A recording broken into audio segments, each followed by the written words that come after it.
দিশার ইউটিউব চ্যানেলে সবাইকে স্বাগত। আজকে আমরা ডব্লিউবি গ্রুপ সিডি যে পরীক্ষা আসতে চলেছে 1 এবং 8 তারিখ, তার উপরে কিছু গুরুত্বপূর্ণ 20টা প্রশ্ন আলোচনা করব।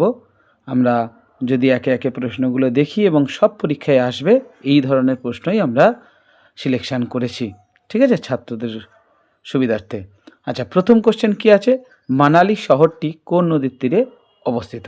তাহলে প্রথমে জানতে হবে এই যে মানালি শহরটি অবস্থিত হিমাচল প্রদেশ, এবং হিমাচল প্রদেশে যে সকল নদীগুলো যাচ্ছে তার মধ্যে হচ্ছে বিপাশা হচ্ছে একটি দীর্ঘতম এবং অন্যতম নদী, ঠিক আছে। বিপাশা হচ্ছে সিন্ধুর উপনদী, যে কিনা হচ্ছে হিমাচল প্রদেশের মধ্যে দিয়ে গিয়েছে। তাহলে মানালি শহরটি বিপাশার তীরে অবস্থিত এবং বিপাশার উৎপত্তি হচ্ছে রোটাং গিরিপথ থেকে বা রোটাং পর্বত থেকে এই নদীটির উৎপত্তি হয়েছে, ঠিক আছে। পরের কোশ্চেন যদি আলোচনা করি যে ডানকান প্যাসেজ সীমারেখার অবস্থান করেছে কাদের মধ্যে? তাহলে সঠিক উত্তর হচ্ছে সাউথ আন্দামান ও লিটল আন্দামানের মধ্যে এই ডানকান প্যাসেজের তৈরি হয়েছে, ঠিক আছে। এই ডানকান প্যাসেজের এই জায়গাটা আমরা কোথায় জানি? আমরা জানি আন্দামান নিকোবর অবস্থিত। এই আন্দামান নিকোবর দ্বীপপুঞ্জের যে বিচার ব্যবস্থাযুক্ত যত কাজগুলো হয় আমাদের ওয়েস্ট বেঙ্গলের কলকাতা হাইকোর্টের আন্ডারেই হয়ে থাকে, ঠিক আছে। পরের কোশ্চেন যদি আমরা আলোচনা করি 3 কি, এলিফ্যান্টা জলপ্রপাত কোন রাজ্যে অবস্থিত? এটা খুব গুরুত্বপূর্ণ প্রশ্ন এবং প্রায় প্রতি পরীক্ষায় এই কোশ্চেনটা আমরা দেখতে পাচ্ছি। সেটা হচ্ছে সঠিক উত্তর হচ্ছে মেঘালয়। তার পরের কোশ্চেন কি, আলী আকবর খান কোন বাদ্যযন্ত্রের সঙ্গে যুক্ত আছে? অপশান এতে সানাই, বিতে তবলা, সিতে শরৎ আর ডিতে সারেঙ্গি। তাহলে সঠিক উত্তর হয়ে গেল কি আমাদের এখানে শরৎ, ঠিক আছে, সঠিক উত্তর শরৎ। পরের কোশ্চেন, শ্বেত বিপ্লব সাথে সম্পর্কযুক্ত কে? অপশানে দুগ্ধ, বিচাল, গম না চিনি। তাহলে সঠিক উত্তর আমরা জানি দুগ্ধ। এই দুগ্ধ উৎপাদনে সঙ্গে শ্বেত বিপ্লব বিশেষভাবে যুক্ত। আর ফাদার অফ হোয়াইট রেভলিউশন, এখানে একটা ইম্পর্টেন্ট প্রশ্ন আসে যে ফাদার অফ হোয়াইট রেভলিউশন কাকে বলা হয়? তাহলে সঠিক উত্তর হয়ে গেল কি ভার্গিস কুরিয়েন। পরের কোশ্চেন, ভানুসিংহ। ভানুসিংহ কার ছদ্মনাম হচ্ছে ভানুসিংহ? তাহলে আমরা জানি এখানে অপশান আছে কালীপ্রসন্ন সিংহ, রবীন্দ্রনাথ ঠাকুর, প্রমোদ চৌধুরী এবং রাজশেখর বসু। তাহলে সঠিক উত্তর হয়ে গেল কে ভানুসিংহ কার ছদ্মনাম? রবীন্দ্রনাথ ঠাকুর। কালীপ্রসন্ন সিংহের ছদ্মনাম হচ্ছে যদি জানি আমরা সেটা হচ্ছে হুতুম পাচা। প্রথম চৌধুরীর ছদ্মনাম হচ্ছে বীরবল। আর রাজশেখর বসুর ছদ্মনাম হচ্ছে ভানুসিংহ, পরশুরাম। তাহলে এখানে ভানুসিংহ কোন লেখকের ছদ্মনাম? রবীন্দ্রনাথ ঠাকুর। ঘনাদা। ঘনাদা চরিত্রের সৃষ্টিকর্তা কে? ঘনাদা চরিত্রের সৃষ্টিকর্তা হচ্ছেন অপশান এ প্রেমেন্দ্র মিত্র। শিবরাম চক্রবর্তী আমরা জানি হর্ষবর্ধন গোবর্ধন। বুদ্ধদেব গুহর ক্ষেত্রে হবে ঋজুদা। আর সুনীল গঙ্গোপাধ্যায়ের ক্ষেত্রে হবে কাকাবাবু।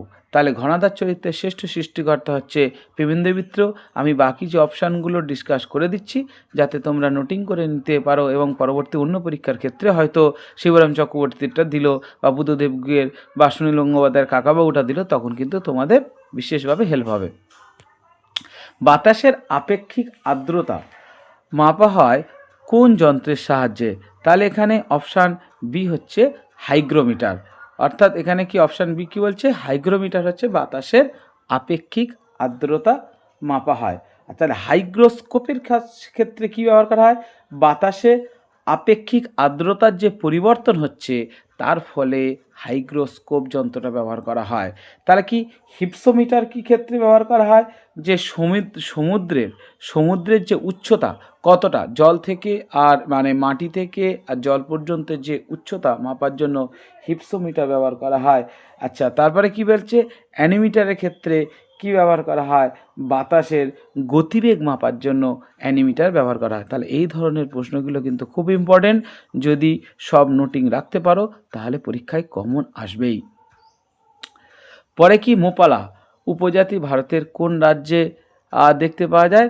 সঠিক উত্তর হচ্ছে অপশান ডি কেরালা। কেরালা জানি আমরা দক্ষিণ ভারতের একটি রাজ্য এবং মালাবার উপকূলের অবস্থান এবং আরব সাগরের কূলে অবস্থিত। ঠিক আছে, কেরালার ক্যাপিটাল আমরা জানি তিরুবনন্তপুরম এবং কেরালার ভাষা হচ্ছে মালায়ালাম। যেমন আমাদের একটা কেন্দ্রশাসিত অঞ্চল লাক্ষাদ্বীপের মালায়ালাম ভাষা, কেরালারও তাই। পরের কোশ্চেন, আধুনিক নাটকের জনক কাকে বলা হয়? ঠিক আছে, আধুনিক নাটকের জনক হচ্ছে ইবসন। ইবসন হচ্ছে আধুনিক নাটকের জনক। আর গণপতি চক্রবর্তী, যেটা আগে বাকি যে অপশান বিতে দেখতে পাচ্ছি, যাকে বলা হয় জাদু চর্চা, আধুনিক জাদু চর্চার জনক। তারপরে হচ্ছে উইলিয়াম ডিজনি। ডিজনি কি আধুনিক কার্টুনের জনক বলা হয়। তারপরে কি উইলিয়াম হেগার্থ। হেগার্থ হচ্ছে আধুনিক ব্যঙ্গচিত্রের জনক। তাহলে এই ধরনের উত্তরগুলো ভালো করে নোটিং রাখবে। পরের কোশ্চেন যদি আলোচনা করি, দেখব নিম্নলিখিত কোনটি অধাতু নয়? তাহলে আয়োডিন, সালফার, ফসফরাস এগুলো সবই হচ্ছে অধাতু, একমাত্র হচ্ছে ব্রোমিন হচ্ছে ধাতু। তাহলে এখানে সঠিক উত্তর হয়ে গেল কি ব্রোমিন। ব্রোমিন হচ্ছে অধাতু নয়। পরের কোশ্চেন, দক্ষিণ পথনাথ বলা হয় চালুক্য বংশের কোন নরপতিকে? তাহলে এখানে সঠিক উত্তর হয়ে গেল কে দ্বিতীয় পুলকেশীকে দক্ষিণ পথনাথ বলা হয়। এবং এর একটা লিপি আছে আইহোল শিলালিপি, যেটা আমরা জানি যে আইহোল শিলালিপি থেকে দ্বিতীয় পুলকেশীর জীবনী সম্পর্কে জানা যায়। বাতাপিকণ্ড উপাধি করেছিল কে? অপশান এ প্রথম মহেন্দ্রবর্মন, বি হচ্ছে দ্বিতীয় মহেন্দ্রবর্মন, সি হচ্ছে প্রথম নরসিংহবর্মন, আর ডি হচ্ছে দ্বিতীয় নরসিংহবর্মন। এখানে অপশান অনুযায়ী সঠিক উত্তর হচ্ছে কি প্রথম নরসিংহবর্মন। প্রথম নরসিংহবর্মন হচ্ছে কি আমরা জানি পল্লব বংশের শ্রেষ্ঠ সম্রাট ছিল প্রথম নরসিংহবর্মন। রাষ্ট্রকূট বংশের প্রতিষ্ঠাতাকে? রাষ্ট্রকূট বংশের প্রতিষ্ঠাতা হচ্ছে দন্তিদুর্গ, ঠিক আছে, যিনি 766 সালে মারা গিয়েছিল। প্রধানমন্ত্রী গ্রাম সড়ক যোজনা কোন সালে সূচনা হয়? তাহলে অপশান এ 89 1989, বি 1980, সি 2000, আর ডি হচ্ছে 2005। তাহলে সঠিক উত্তর হয়ে গেল কি 2000 সালে প্রধানমন্ত্রী গ্রাম সড়ক যোজনা সূচনা হয়। মাদ্রাজের নাম পরিবর্তন করে তামিলনাড়ু রাখা হয় কত সালে? 1968, 1973, 1972, 1969। তাহলে সঠিক উত্তর হয়ে গেল কি 1969। সংবিধানের 324 নম্বর ধারা যে বিষয় সম্পর্কিত, এই প্রশ্নটা বহু পরীক্ষায় এসেছে, তাই এই প্রশ্নটা ভালো করে মাথায় রাখবে। অপশান এ নির্বাচন কমিশন, বি হচ্ছে অর্থ কমিশন, সি ইউপিএসসি, ডি যোজনা কমিশন। এখানে অপশান এ সঠিক উত্তর হচ্ছে নির্বাচন কমিশন। প্রথম অর্থ কমিশন গঠিত হয় কত সালে? প্রথম অর্থ কমিশন গঠিত হয় 1951 সালে, অপশান বি। তাহলে অর্থ কমিশনে আমরা জানি চেয়ারম্যান সহ আরও 4 জন, অর্থাৎ মোট 5 জন, অর্থাৎ 4+1 অন্য 4 জন মেম্বার এবং একজন চেয়ারম্যান সহ মোট 5 জন সদস্য থাকে। আর ভারতবর্ষের রাষ্ট্রপতি 280 নম্বর আর্টিকেল অনুযায়ী প্রতি 5 বছর অন্তর একটি করে অর্থ কমিশন গঠন করতে পারে। তাহলে কোন গ্রহের আকর্ষণ ক্ষমতা সবচেয়ে বেশি? তাহলে অপশান এতে হচ্ছে বৃহস্পতিরই হচ্ছে সবচেয়ে বেশি আকর্ষণ ক্ষমতা। তাহলে এইগুলো কসমোলজির চ্যাপ্টারে একটা খুব গুরুত্বপূর্ণ কোশ্চেন। কসমোলজি চ্যাপ্টারটা একটু ভালো করে দেখে নিলে এই ধরনের সবচেয়ে বৃহত্তম উপগ্রহ কার, সবচেয়ে ক্ষুদ্র উপগ্রহ কি ডেমোস, সবচেয়ে বৃহত্তম উপগ্রহ হচ্ছে গ্যানিমেড, যেটা কিনা বৃহস্পতির একটি উপগ্রহ।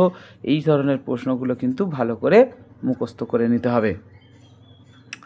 পরের কোশ্চেন এবং শেষ প্রশ্ন কি, ভারতের উচ্চতম সেতু কোনটি? সেটা হচ্ছে অপশান সি খারদুংলা। খারদুংলা হচ্ছে এমন একটি উচ্চতম সেতু, আমরা জানি পাহাড়ের উপরে একদম লাদাখ কেন্দ্রশাসিত অঞ্চলে এটা প্রধানত অবস্থিত। ঠিক আছে, এই ধরনের প্রশ্ন যদি তোমাদের ভালো লাগে, এই ধরনের প্রশ্ন শুধুমাত্র গ্রুপ সিডির জন্য নয়, সমস্ত কম্পিটিটিভ পরীক্ষার জন্য প্রযোজ্য। তোমরা একে একে সমস্ত ভিডিও দেখতে থাকো এবং এরকম একাধিক প্রশ্ন সম্পর্কে ধারণা লাভ করতে পারো। Thank you.